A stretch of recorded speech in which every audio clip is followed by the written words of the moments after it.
Atomic Habits dans le monde réel, discipline, rue et survie mentale. Basé sur Atomic Habits de l'auteur James Clear. Introduction. Il y a une chose que la plupart des gens ne comprennent pas. Ils pensent que leur vie va changer avec une grande décision, un moment décisif, un déclic. Mais la vérité est différente. La réalité, c'est que ta vie change déjà, chaque jour, silencieusement, à travers des actions tellement petites que tu ne les remarques même pas. Et dans certains environnements, dans certaines réalités, ces petites actions peuvent faire la différence entre avancer ou rester bloqué, s'en sortir ou s'enfoncer, garder le contrôle ou le perdre. Ce livre audio n'est pas là pour te motiver, il est là pour te réveiller. Parce que dans la vraie vie, ce ne sont pas les intentions qui comptent, ce sont les habitudes. Dans cet audiobook, nous allons explorer les solutions et conseils que nous suggère l'auteur et montrer comment ces conseils peuvent être applicables à pratiquement tout le monde dans la société, même ceux issus de la rue, là où le béton est chaud. Si tu viens d'un environnement où il y a des tensions, des éléments externes qui font grimper ton anxiété d'un cran.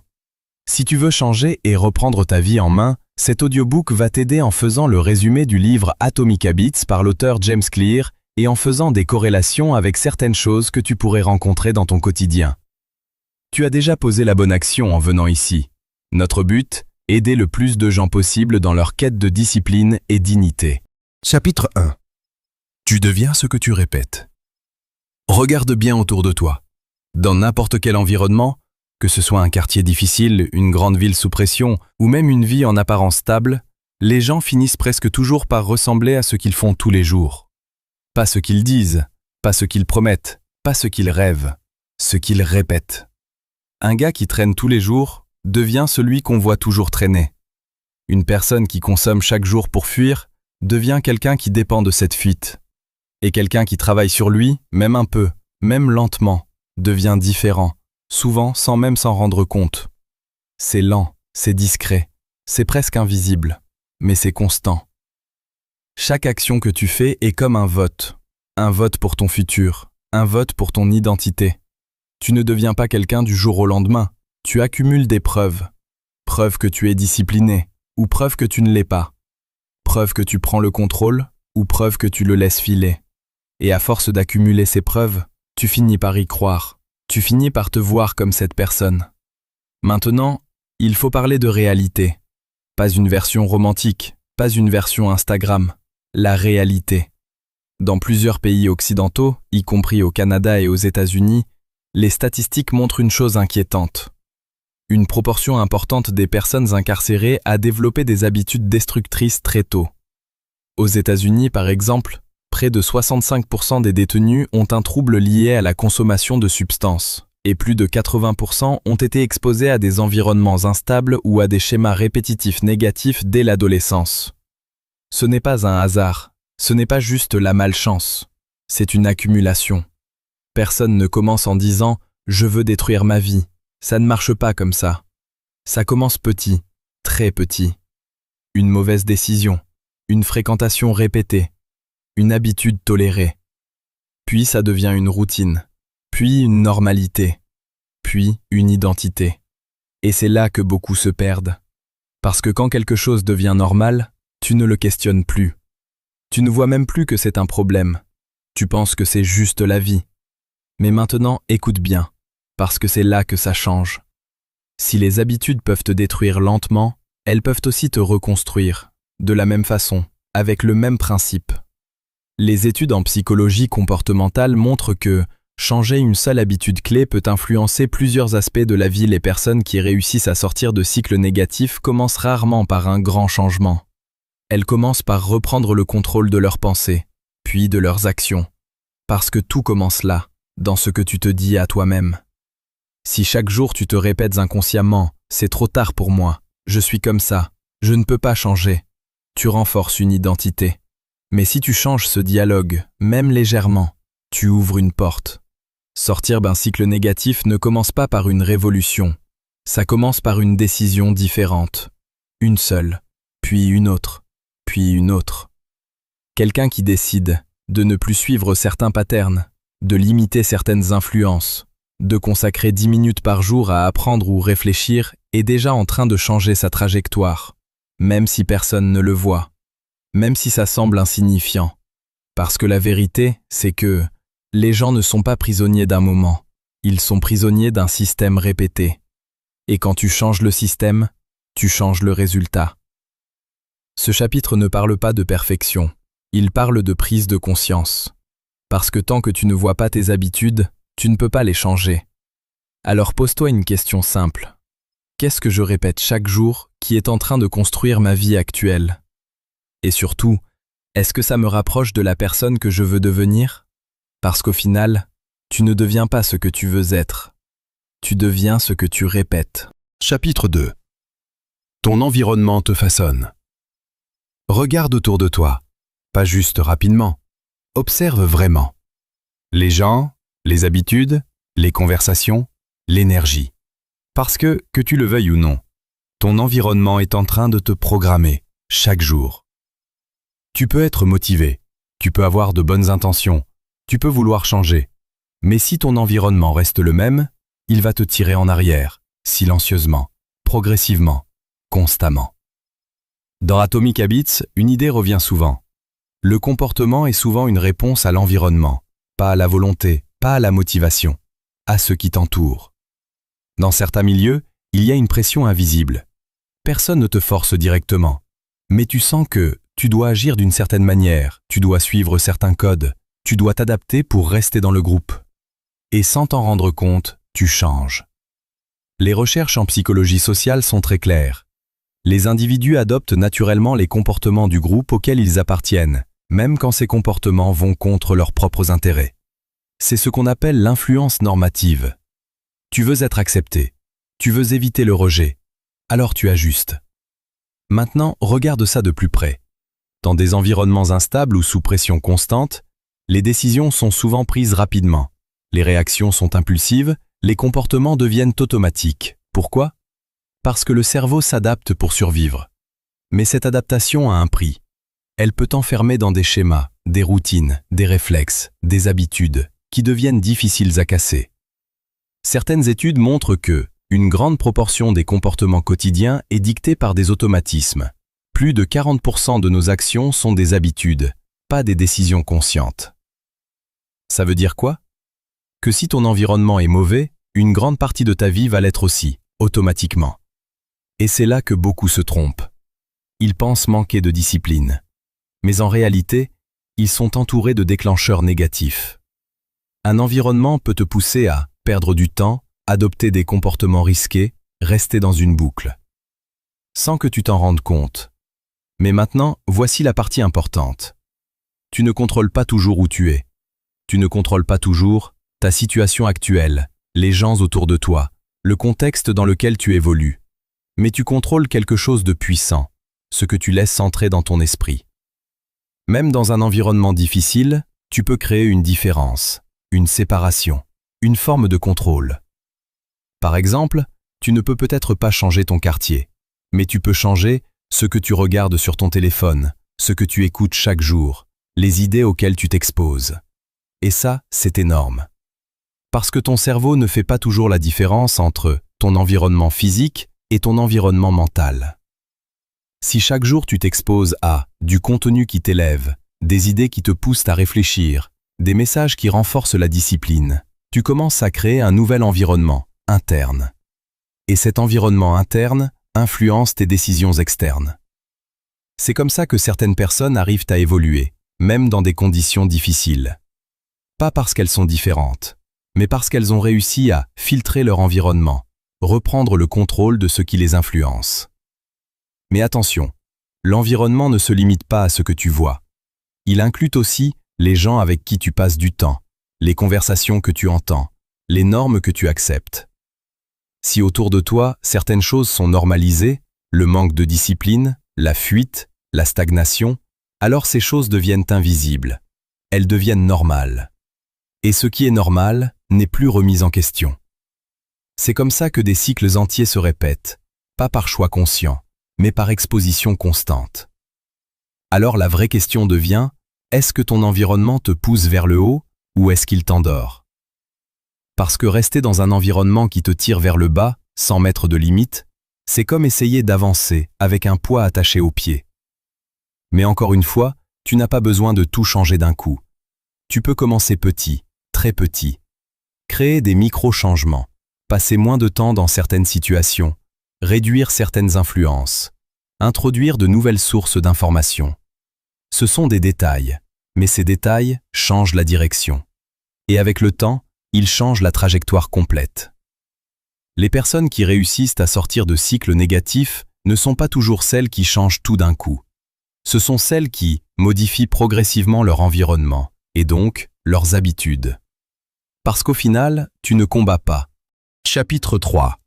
Les petites décisions créent de grandes conséquences. Personne ne ruine sa vie en une journée, et personne ne la construit en une journée non plus. C'est important de comprendre ça, parce que la plupart des gens cherchent des explications rapides, un événement, un moment précis. Mais la réalité, c'est que tout se joue dans les détails. Un choix, puis un autre, puis un autre. Des décisions tellement petites qu'elles semblent sans importance. Dans Atomic Habits, une idée est fondamentale. Les résultats sont le produit des actions répétées. Pas d'un coup de chance, pas d'un moment isolé, mais d'une accumulation. Dans certains contextes, une seule réaction impulsive peut déclencher une chaîne d'événements. Une parole mal placée, une décision prise trop vite, une réaction non contrôlée, et tout peut s'enchaîner. Dans la vie de tous les jours, c'est exactement la même chose, mais plus lentement, plus silencieusement. Tu choisis, perdre ton temps ou apprendre quelque chose, rester passif ou agir, fuir ou affronter. Et chaque fois, tu penses que ça ne compte pas vraiment. Mais le cerveau, lui, enregistre. Il crée des connexions, des automatismes. Les neurosciences montrent que chaque décision répétée renforce des circuits neuronaux. Plus tu répètes un comportement, plus il devient facile. Plus il devient facile, plus il devient automatique. C'est comme tracer un chemin. Au début, il n'y a rien. Puis tu passes une fois, puis 2, puis 10. Et à force, ça devient une route. Et cette route, tu la suis sans réfléchir. C'est pour ça que certaines personnes se retrouvent dans des situations qu'elles n'avaient jamais prévues. Pas à cause d'un seul choix, mais à cause de centaines de micro-choix. Au début, tu ne vois rien. Pas de résultat, pas de changement visible. Mais quelque chose se passe, en profondeur. Des études montrent qu'une amélioration ou une dégradation de seulement 1% par jour peut créer une différence massive sur le long terme. Ce qui semble insignifiant aujourd'hui peut devenir déterminant demain. C'est ce qu'on appelle l'effet cumulé. Si tu avances de 1% chaque jour, au bout d'un an, tu n'es plus du tout la même personne. Mais l'inverse est aussi vrai. Si chaque jour tu fais des choix qui te tirent légèrement vers le bas, tu ne le sens pas immédiatement. Mais avec le temps, l'écart devient énorme. Et le problème, c'est que les mauvaises décisions donnent souvent des résultats immédiats, mais négatifs à long terme. Les bonnes décisions demandent du temps, mais construisent quelque chose de solide. C'est pour ça que beaucoup de gens restent bloqués, parce qu'ils réagissent au court terme. Ils choisissent ce qui est facile, ce qui soulage, ce qui évite l'effort. Mais chaque fois qu'ils font ce choix, ils renforcent une direction. Et cette direction devient une trajectoire. Maintenant, écoute bien, parce que c'est là que tout peut changer. Tu n'as pas besoin de tout transformer, tu n'as pas besoin d'être parfait, tu as juste besoin de changer, la prochaine décision. Pas toute ta vie, pas tout ton futur, juste la prochaine. Choisir de faire une chose utile, prendre un moment pour réfléchir, agir au lieu de subir. C'est petit, presque insignifiant. Mais répéter, ça devient puissant. Parce que tu ne changes pas seulement tes actions, tu changes la direction dans laquelle tu vas.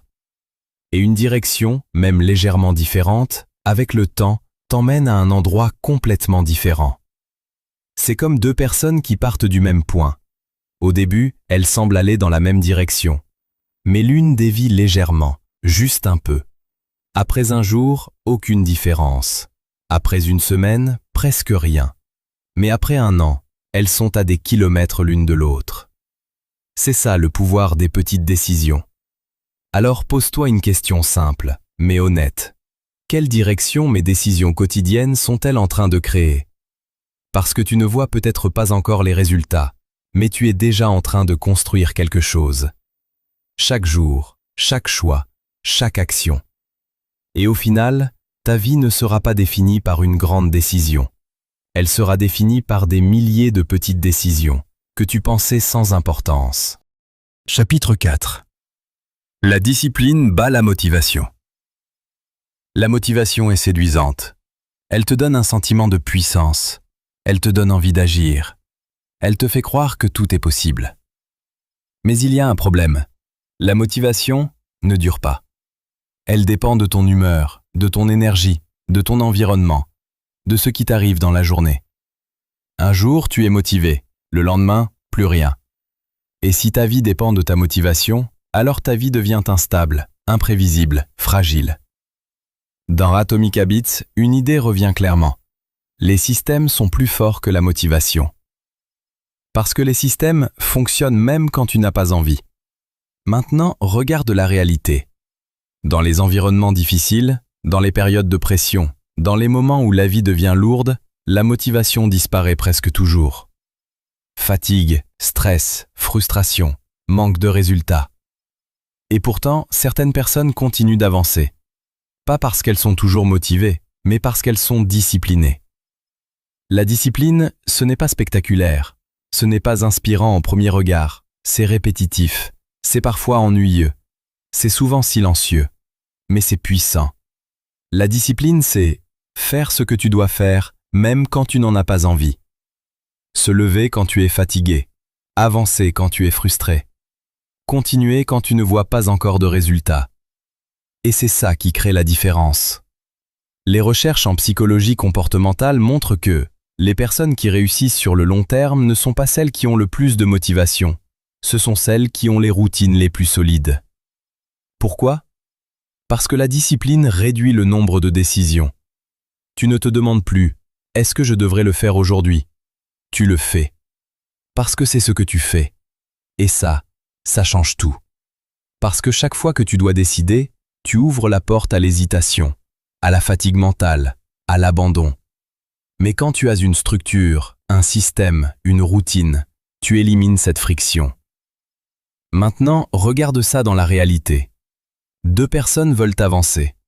La première attend d'être motivée. Elle agit quand elle en a envie, quand elle se sent bien, quand tout est aligné. La deuxième agit selon une structure. Elle a des habitudes, des moments précis, des actions définies. Même quand elle est fatiguée, elle fait au moins une partie. Après une semaine, aucune différence. Après un mois, un léger écart. Après un an, la différence est énorme. Parce que l'une dépend d'un état émotionnel et l'autre d'un système. Maintenant, écoute bien. La discipline ne signifie pas être parfait. Elle ne signifie pas ne jamais échouer. Elle signifie revenir rapidement à la bonne direction. Tu peux rater un jour, tu peux perdre le rythme, tu peux avoir un moment de faiblesse. Mais la discipline, c'est ne pas transformer une erreur en habitude. Parce que ce qui détruit une trajectoire, ce n'est pas une erreur, c'est la répétition de l'erreur. Et inversement, ce qui construit une vie solide, ce n'est pas une action parfaite, c'est la répétition d'actions correctes. Maintenant, parlons de quelque chose d'encore plus profond. La discipline n'est pas naturelle. Ton cerveau est programmé pour éviter l'effort, chercher le confort, privilégier le court terme. Donc chaque fois que tu agis avec discipline, tu vas contre une tendance naturelle. Et c'est pour ça que c'est difficile. Mais c'est aussi pour ça que c'est rare. Et ce qui est rare devient précieux. Les personnes disciplinées ne sont pas différentes au départ. Elles ont juste appris à ne pas négocier avec elles-mêmes. Elles ont décidé que certaines choses doivent être faites peu importe l'humeur, peu importe l'énergie. Et avec le temps, ça devient leur identité. Elles ne disent plus « je vais essayer ». Elles disent « c'est ce que je fais ». Et ça change tout. Parce que quand ton identité change, tes actions suivent. Maintenant, pose-toi une question simple. Est-ce que j'agis quand j'en ai envie ou est-ce que j'agis parce que c'est nécessaire? Parce que la réponse à cette question détermine ta trajectoire. Tu n'as pas besoin d'être motivé tous les jours. Tu as besoin d'un système.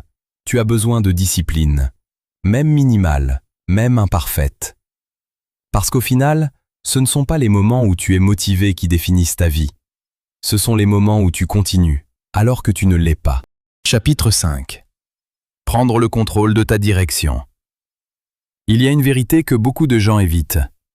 Pas parce qu'elle est compliquée, mais parce qu'elle est inconfortable. Tu ne contrôles pas tout. Tu ne contrôles pas toujours l'endroit où tu es né, les circonstances dans lesquelles tu as grandi, les gens qui t'entourent aujourd'hui, les situations qui t'arrivent. Parfois, la vie t'impose des conditions, des obstacles, des retards, des injustices. Et ça, c'est réel. Mais voici l'autre vérité. Tu contrôles ta direction. Pas instantanément, pas parfaitement, mais suffisamment pour changer ta trajectoire. Dans Atomic Habits, on comprend une chose essentielle. Les résultats ne viennent pas d'un moment, mais d'un système orienté dans une direction. Et la direction, c'est un choix répété. Ce n'est pas ce que tu fais une fois, c'est ce que tu fais régulièrement. Maintenant, réfléchis à ça. 2 personnes peuvent partir du même point, avec les mêmes difficultés, les mêmes contraintes, les mêmes limites. Mais si leurs décisions quotidiennes sont différentes, leurs vies vont diverger. Pas immédiatement, mais inévitablement. Parce que la direction est plus importante que la vitesse. Tu peux aller lentement, mais dans la bonne direction, et finir loin devant quelqu'un qui avance vite, dans la mauvaise. Maintenant, regarde ta propre situation. Peu importe où tu es aujourd'hui, ce qui compte vraiment, c'est dans quelle direction tu avances. Parce que même si tu es en difficulté, si ta direction est bonne, tu es déjà en train de t'en sortir. Et inversement, même si tout semble aller bien en surface, si ta direction est mauvaise, tu es en train de t'éloigner de ce que tu veux vraiment. C'est subtil, mais c'est réel. Maintenant, parlons d'un point clé. Beaucoup de gens pensent qu'ils n'ont pas le contrôle, parce qu'ils regardent leur situation actuelle. Mais le contrôle ne se trouve pas dans la situation. Il se trouve dans la réponse. Ce que tu fais avec ce que tu vis. Tu peux subir ou tu peux structurer. Tu peux réagir ou tu peux choisir. Même si ce choix est petit, même s'il semble insignifiant. Parce que ce sont ces petits choix qui définissent la direction. Maintenant, parlons du mental. Avant de changer tes actions, tu dois changer ton positionnement intérieur. Parce que si tu te vois comme quelqu'un qui n'a pas de contrôle, tu vas agir comme quelqu'un qui n'a pas de contrôle. Mais si tu commences à te voir comme quelqu'un qui peut influencer sa trajectoire, même légèrement, tes décisions changent. Et tes décisions changent tes résultats. Les recherches en psychologie montrent que les personnes qui croient avoir un certain contrôle sur leur vie prennent plus d'initiatives, elles persévèrent plus longtemps, elles s'adaptent mieux aux difficultés. Ce n'est pas une illusion, c'est un levier. Maintenant, fais un exercice simple. Imagine 2 versions de toi. La première réagit à tout subi son environnement, suit les habitudes existantes. La deuxième choisit ses actions, filtre ses influences, construit ses habitudes. Les 2 vivent dans le même monde, mais leurs trajectoires sont complètement différentes. Pourquoi ? Parce que l'une subit et l'autre dirige. Maintenant, sois honnête avec toi-même. Dans quelle catégorie es-tu aujourd'hui ? Et surtout, dans quelle direction veux-tu aller ? Parce que tu n'as pas besoin d'un plan parfait. Tu n'as pas besoin d'avoir toutes les réponses. Tu as juste besoin de prendre une décision alignée avec la direction que tu veux, puis de la répéter, encore et encore. C'est comme ajuster un volant. Un petit mouvement ne change pas grand-chose immédiatement. Mais maintenu dans le temps, il change complètement la destination. Et c'est exactement comme ça que tu reprends le contrôle. Pas en changeant tout d'un coup, mais en ajustant ta direction, chaque jour. Alors pose-toi cette question. Est-ce que mes actions d'aujourd'hui m'emmènent vers la vie que je veux ou loin de celle-ci ? Parce que chaque jour, que tu le réalises ou non, tu es en train de choisir une direction. Et avec le temps, cette direction devient ta réalité. Tu ne contrôles pas tout, mais tu contrôles suffisamment pour ne plus rester au même endroit. Et ça, c'est là que tout commence. Chapitre 6. Les pièges invisibles. Le danger le plus grand, ce n'est pas toujours ce que tu vois. Ce n'est pas toujours ce qui est évident. Ce n'est pas toujours ce qui choque. Le vrai danger, c'est ce qui devient normal. Les habitudes silencieuses, les comportements répétés, les schémas qui s'installent sans que tu t'en rendes compte. Parce que ce qui est répété devient familier, et ce qui est familier devient acceptable. Puis, sans t'en rendre compte, ça devient ta réalité. Dans Atomic Habits, on comprend une chose importante. Les habitudes fonctionnent en arrière-plan. Elles ne demandent pas ton attention. Elles ne demandent pas ton énergie. Elles tournent automatiquement. Et c'est là que le piège commence. Parce que tu peux être en train de répéter des comportements qui te tirent vers le bas, sans même en être conscient. Pas parce que tu veux échouer, mais parce que tu n'as jamais arrêté pour observer. Les recherches en comportement humain montrent que une grande partie de nos actions quotidiennes est automatique. Nous suivons des routines sans les analyser. Le cerveau cherche l'efficacité, pas forcément le progrès. Autrement dit, ton cerveau préfère répéter que réfléchir. Et si ce que tu répètes est mauvais pour toi, tu renforces un cycle. Maintenant, regarde ça de plus près. Un cycle commence toujours petit. Une habitude anodine, un comportement toléré, une décision répétée. Puis ça devient une routine, puis une norme, puis une identité. Et à ce moment-là, tu ne vois plus le problème. Parce que pour toi, c'est juste comme ça. C'est ça le piège invisible. Tu n'as pas l'impression de faire quelque chose de mal. Tu n'as pas l'impression de te saboter. Tu as juste l'impression de vivre. Mais en réalité, tu es en train de suivre un programme. Un programme créé par ton environnement, tes expériences passées, tes répétitions quotidiennes. Et tant que tu ne prends pas conscience de ce programme. Maintenant, il faut parler d'un point clé, les cycles. Un cycle, c'est quoi? Une séquence qui se répète encore et encore. Par exemple, une émotion, une réaction, une conséquence. Puis ça recommence. Et chaque fois que ça se répète, le cycle devient plus fort, plus rapide, plus automatique, plus difficile à casser. C'est comme une boucle. Et beaucoup de gens vivent dans des boucles sans même le savoir. Ils disent « Je ne comprends pas pourquoi ça m'arrive toujours ». Mais en réalité, ils répètent le même schéma, sous une forme différente. Maintenant, écoute bien. Le problème, ce n'est pas seulement les mauvaises habitudes. C'est le fait qu'elles sont invisibles. Parce que ce que tu vois, tu peux le changer. Mais ce que tu ne vois pas te contrôle. Alors comment sortir de ça? La première étape, c'est la conscience. Observer, analyser, ralentir, te poser des questions simples. Qu'est-ce que je fais tous les jours sans réfléchir? Qu'est-ce que je répète qui ne m'aide pas? Quels comportements sont devenus normaux mais ne devraient pas l'être? Ce n'est pas confortable, mais c'est nécessaire. Parce que tu ne peux pas changer quelque chose que tu refuses de voir. Maintenant, deuxième étape, interrompre le cycle. Pas parfaitement, pas totalement, mais suffisamment pour créer une pause. Parce que dans cette pause, tu récupères du contrôle. Tu passes de automatique à conscient. Et c'est là que tout commence.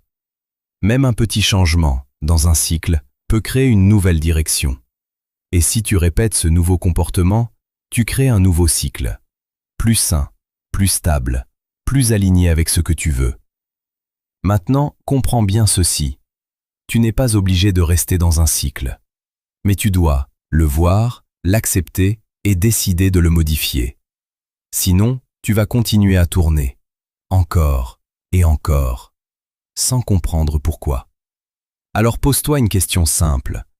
Quels sont les cycles que je répète actuellement? Et surtout, est-ce qu'ils me construisent ou est-ce qu'ils me détruisent? Parce qu'au final, ce ne sont pas les grandes erreurs qui enferment les gens. Ce sont les petits cycles, répétés, pendant trop longtemps. Mais la bonne nouvelle, c'est que ce qui a été construit par répétition peut être déconstruit de la même façon. Une décision à la fois, une prise de conscience à la fois, un nouveau choix, répété. Et c'est exactement comme ça que tu sors du piège. Chapitre final. Reprendre le contrôle. Si tu es arrivé jusqu'ici, ce n'est pas un hasard. Tu as compris quelque chose que beaucoup de gens ignorent toute leur vie. Ta vie n'est pas définie par un moment, mais par des répétitions, pas par une grande décision. mais par des milliers de petites. Et maintenant, tu vois. Tu vois tes habitudes, ton environnement, tes décisions, tes cycles. Tu vois ce qui était invisible. Et ça, c'est déjà un avantage énorme. Parce que la majorité des gens vivent en mode automatique. Ils répètent, ils réagissent, ils suivent, sans jamais vraiment comprendre pourquoi leur vie reste la même. Mais toi, tu as une opportunité. Reprendre le contrôle. Pas de tout, mais de ce qui compte vraiment. Tes actions, tes choix, ta direction. Maintenant, il faut être clair. Reprendre le contrôle, ce n'est pas spectaculaire. Ce n'est pas un moment de transformation magique. C'est un processus, silencieux, progressif, parfois difficile, mais réel. Parce que le vrai changement ne fait pas de bruit. Il se construit dans les moments où personne ne regarde, dans les décisions que personne ne remarque, dans les efforts que personne ne valorise immédiatement. C'est là que tout se joue. Maintenant, imagine ceci. 2 versions de toi. La première, continue comme avant, suit les mêmes habitudes, reste dans les mêmes cycles. Dans 1 an, rien n'a vraiment changé. Peut-être un peu plus de frustration, peut-être un peu plus de fatigue, mais globalement, la même vie. Maintenant, la deuxième version. Elle ne fait pas tout parfaitement, mais elle change. Une habitude, une décision, une direction. Elle devient plus consciente, plus disciplinée, plus intentionnelle. Au début, aucune différence visible, mais avec le temps, l'écart devient énorme. Parce que les petites actions finissent toujours par s'accumuler. Et c'est ça la réalité. Tu n'as pas besoin d'être parfait, tu as besoin d'être constant, même à 60%, même imparfaitement. Parce que ce qui compte, c'est la direction. Maintenant, pose-toi cette question. Si je continue exactement comme aujourd'hui, où est-ce que je serai dans 1 an? Et ensuite, qu'est-ce que je peux changer dès maintenant, même légèrement? Pas demain, pas quand tu seras prêt, maintenant. Parce que chaque jour où tu attends, tu renforces ton système actuel. Et ce système produit déjà tes résultats. Si tu veux une autre vie, tu dois créer un autre système, une autre structure, basée sur la discipline, la conscience, la répétition, et surtout, la responsabilité, pas la culpabilité, la responsabilité. C'est-à-dire, accepter que même si tu ne contrôles pas tout, tu contrôles suffisamment pour changer ta trajectoire. Et ça, c'est du pouvoir. Un pouvoir silencieux, mais réel. Maintenant, comprends bien ceci. Tu n'as pas besoin de tout transformer aujourd'hui. Tu as juste besoin de commencer. Une action, puis une autre, puis une autre. Et avec le temps, ces actions deviennent des habitudes. Ces habitudes deviennent un système. Et ce système devient ta nouvelle vie. C'est comme ça que ça marche. Pas rapidement, mais sûrement. Et durablement. Alors à partir de maintenant, fais attention à ce que tu répètes. Parce que ce que tu répètes te construit ou te détruit. Et au final, tu ne deviens pas ce que tu veux être, tu deviens ce que tu fais, chaque jour. Restez calme, restez aligné. Dans un monde rempli de distractions, de pression, de chaos parfois invisible, la vraie force n'est pas extérieure, elle est intérieure. C'est ta capacité à rester calme, rester lucide, rester discipliné, même quand rien ne t'y oblige, même quand personne ne regarde. Parce que c'est dans ces moments-là que ton futur se construit. Tu n'as pas besoin d'être parfait, tu as besoin de continuer, même lentement, même difficilement, mais continuer.